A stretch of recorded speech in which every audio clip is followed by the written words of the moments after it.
เทียงขอเป็นเพียงอายก็พอถึงว่าบ่ได้ห่วมหอก็ขอให้ได้ห่วมบ้านพ่อแม่น้องเอ่ยฟังแล้วแสนทรมาน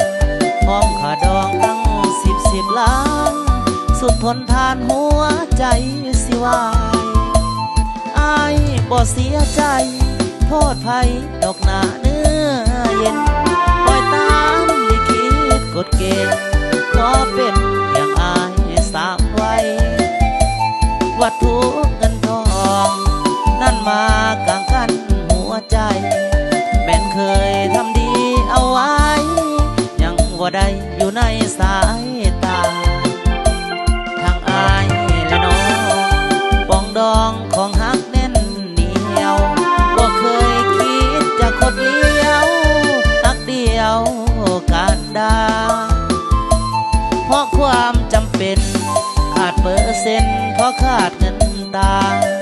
แม่นบ่ได้น้องก็อยารอศาสตร์หน้าถ้าฟ้าปานีเห็นน้องได้ดีไอ้นี้ก็แสนภูมิใจวันนี้ขอมาอวยใส่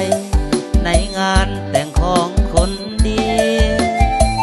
ผู้แขนอวยพรลำงอนขอให้สุขีบ่ได้ผู้กันชาตินี้ก็เป็นเพียงอายก็พอ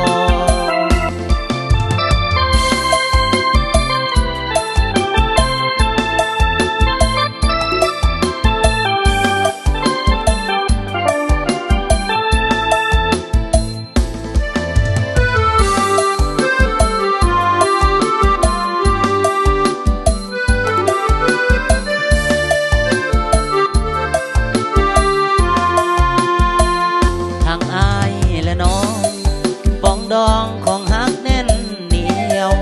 บ่เคยคิดจะคดเลี้ยวฮักเดียวการดาเพราะความจำเป็น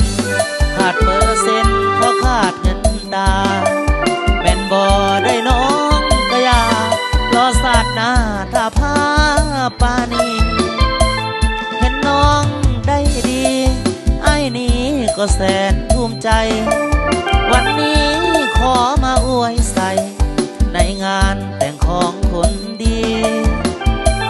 ผู้แขนอวยพร